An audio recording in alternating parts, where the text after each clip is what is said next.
Saya ingin menyentuh berkenaan dengan isu yang telah bangkit di negara kita yang bermula pada bulan 2 itu, iaitu berkenaan dengan forced conversion kepada anak-anak yang beragama Hindu kepada Islam yang dilakukan oleh bapaknya yang saya difahamkan sekarang ini berada di dalam jail tahanan, dan ibunya sudah pun berada di luar, keluar daripada hospital, dan telah pun diberikan oleh mahkamah untuk diberikan hak pemeliharaan kepada ibunya, kepada 3 orang anak ini. Tuan Ketua, saya menyokong keputusan daripada mahkamah yang telah diberikan kepada ibu. Dan saya ingin menyatakan itu bahawa saya tidak setuju langsung dengan paksaan penukaran agama kanak-kanak ini berdasarkan kepada 4 perkara lah. Pertama sekali saya ingin menyebutkan iaitu bahawa dalam Islam kita tidak ada paksaan untuk sesiapa memeluk agama kita. Penganutan agama Islam mestilah secaranya sukarela. Ya. Dan kalau sekiranya tidak ada bukti yang menunjukkan bahawa ada kesukarelaan, maka itu merupakanlah paksaan. Maka oleh kerana itu, conversion dilakukan itu sebenarnya tidak boleh kita terima. Saya ingin menyatakan iaitu bahawa dalam soal agama ini, budak-budak yang 3 orang, kita kena lihat kepada waktu ibu bapaknya berkahwin dulu, mendaftar, apakah sebenarnya agama common religion kedua-dua ibu bapa itu waktu mereka berkahwin, mendaftarkan, apakah common religionnya. Dan saya difahamkan itu bahawa walaupun ibu itu merupakan seorang daripada masyarakat Cina, tapi agamanya ialah agama Hindu. Bermakna iaitu bahawa waktu mereka berkahwin dan mendaftar perkahwinan secara sivil, agama yang menjadi common kepada kedua ibu bapa ialah Hindu. Jadi oleh kerana itu kita semua faham iaitu bahawa di Malaysia ni semuanya ada agama. Kita punya prinsip iaitu ada Tuhan, ya. Bila ada Tuhan, maknanya kita semuanya beragama lah. Ya. Jadi tidak bangkit soal bahawa kalau dia 18 tahun, dia belum ada agama. Kita tahu iaitu bahawa di peringkat umur kita yang paling muda sekalipun, kita semua dah mengamalkan, bukan sahaja kita ada agama, mengamalkan agama. Macam saya sebagai, oleh kerana bapa saya juga Islam dan ibu saya Islam, maka agama saya Islam lah. Dan saya bukan sahaja sekadar menganut agama Islam, saya mengamal. Waktu umur kita muda, 5-6 tahun, kita telah digalak untuk berpuasa. Kita juga telah diajar untuk sembahyang 5 waktu. Dan kita pada tiap-tiap minggu juga, di bawah umur 18 tahun, waktu kita 5-6 tahun, sudah pun pergi ke masjid sembahyang Jumaat. Bermakna setiap manusia, walaupun dia kanak-kanak, sudah pun ada agama. Apa agamanya? Ialah agama kepada ibu bapa, common religion of the parents waktu mereka bernikah. Jadi pertama sekali saya nak menyatakan, kalau dikatakan iaitu bahawa 18 tahun tidak ada agama, tidak betul. Ya, kita punya prinsip rukun negara kita ialah kepercayaan pada Tuhan. Bermakna kita setiap rakyat Malaysia mesti sudah ada agama. Kalau ada agama adalah Tuhan. Ya, itu pertama saya nak sebut. Keduanya, kalau kita tengok daripada segi penggunaan, the common usage of parents. Ya, parents ini memang ibu bapa. Ya, parents ini ibu bapa. Dan kita pun dalam bahasa Malaysia, kita tidak sebut ibu dan bapa. Kita sebut ibu bapa. Ini bermakna itu bahawa unilateral conversion tidak dibenarkan. Dan sekalipun dikatakan boleh, mengikut setengah pihak yang mengatakan itu bahawa Perlembagaan Malaysia mentafsirkan parent sebagai ibu atau bapa, pada common usage, dalam bahasa Inggeris ataupun dalam bahasa Malaysia, ibu bapa ialah parents, ialah ibu bapa, ya. Jadi tidak bolehlah kita kata iaitu bahawa seorang bapa ataupun seorang ibu boleh unilaterally menukarkan agamanya daripada satu agama ke agama yang lain. Melainkan dia batu. Ya. Mohon mencelah. Belum habis bercakap ni nak celah dah. Okey, habiskan dulu. Ni bangkang ke sokong ni? Saya. Mana dia? Di sini. You nak sokong ke nak bangkang saya? Saya nak sokong. Okey, sokong boleh. Berkaitan dengan isu yang dibangkitkan oleh rakan saya nak tanya komen berkaitan dengan isu yang sama. Apakah pandangan saudara Padang Rengas berkaitan dengan individu-individu yang selalu dengan izin create lot of racial issues. Contoh seperti seorang individu yang bernama Zamri Vinod yang selalu mengecam agama ataupun other religion dengan izin. Adakah kerajaan perlu mengambil tindakan tegas terhadap individu-individu sebegini walaupun kes itu dah muktamad di mahkamah? Ada individu tersebut yang selalu membuat komen-komen yang tidak sopan berkaitan dengan agama lain. Terima kasih.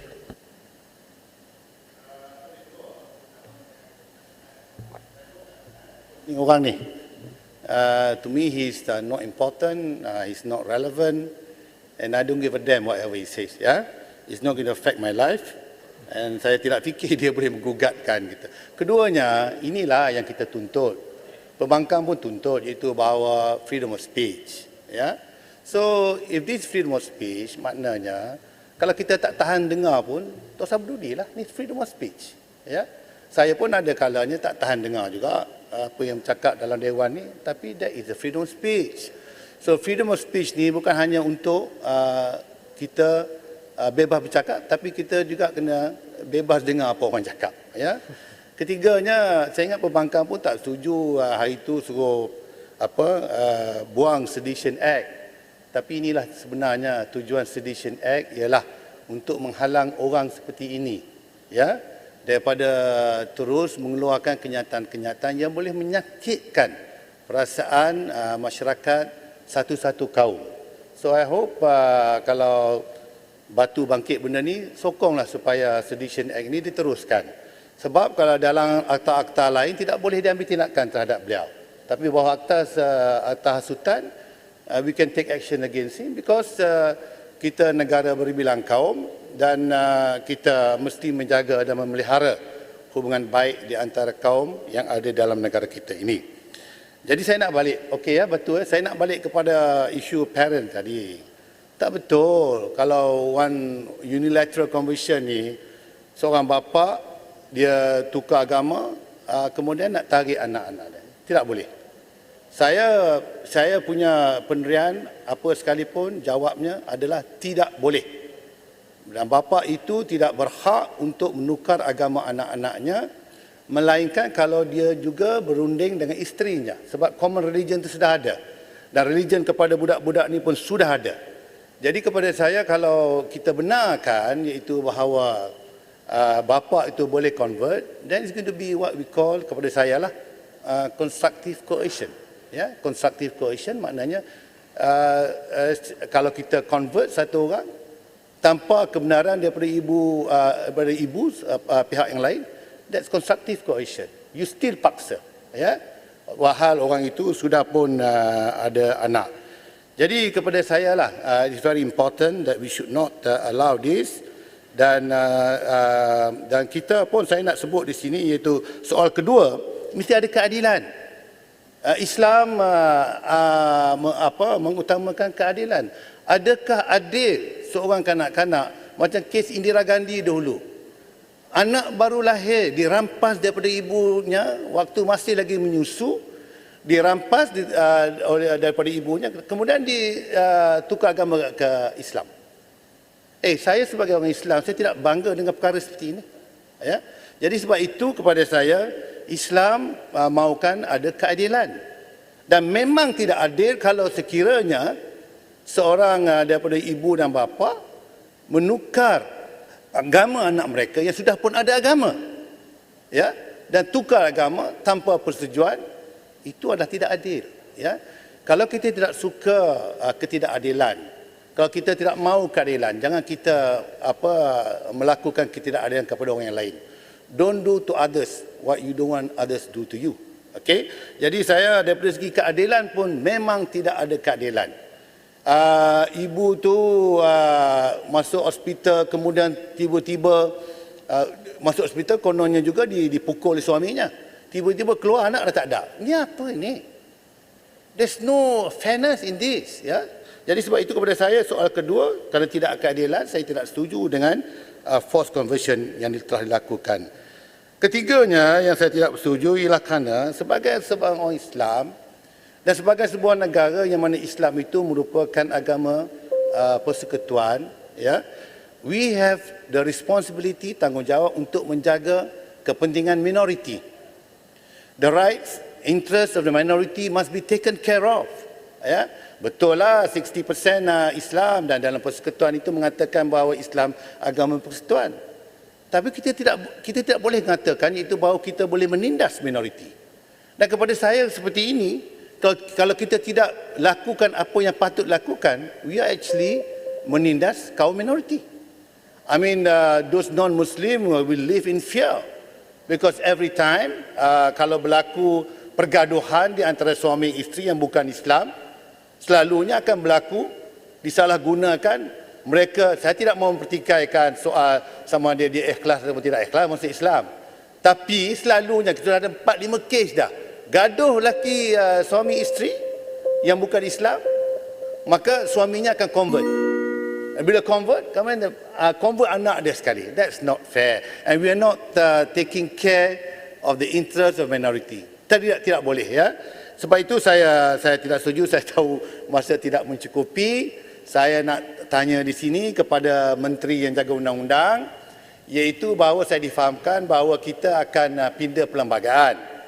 Saya ingin bertanya kepada Menteri Undang-Undang, apakah dalam pindaan perlembagaan ini kita akan juga memasukkan pindaan untuk mengenepikan taksiran yang tidak betul kepada saya, iaitu kalau takrif parent itu ialah ibu atau bapa. Ini mesti dihapuskan.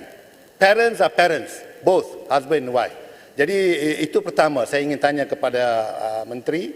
Keduanya saya nak tanya tentang hak citizenship kepada isteri orang Malaysia, ibu Malaysia yang bernikah di luar negara, kemudian apabila balik ke negara kita, mungkin bercerai ke apakah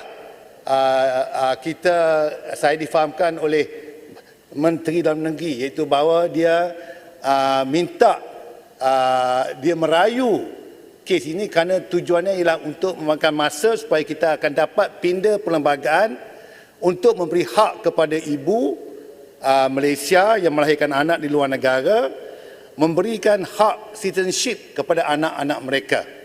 Ini seperti diputuskan oleh mahkamah.